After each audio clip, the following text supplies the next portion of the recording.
ಮಾವು ಬೆಳೆಗಾರರಿಗೆ ಸರ್ಕಾರ ವಿಶೇಷ ಪರಿಹಾರ ಘೋಷಣೆ ಮಾಡಲಿ. ಮಾವು ಬೆಳೆಗಾರರ ಸಂಘದ ಜಿಲ್ಲಾಧ್ಯಕ್ಷ ಧರಣೀಶ್ ರಾಂಪುರ್.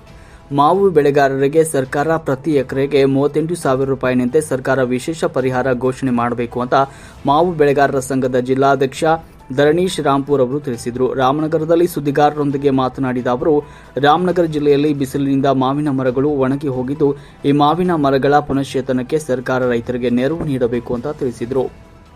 ಹೆಸರು ಧರಣೀಶ್ ಅಂತೇಳಿ ಮಾವು ಬೆಳೆಗಾರರ ಸಂಘದ ಅಧ್ಯಕ್ಷರು. ಏನು ಈ ಪ್ರಸಕ್ತ ಸಾಲಿನಲ್ಲಿ ಮಾವು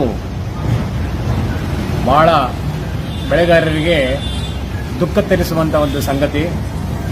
30,067 ಹೆಕ್ಟೇರ್ನಲ್ಲಿದ್ದಂಥ ಮಾವು ವಾರ್ಷಿಕ ಒಂದು 23 ಲಕ್ಷ ಇಂದ 50 ಲಕ್ಷದ ಮೆಟ್ರಿಕ್ ಟನ್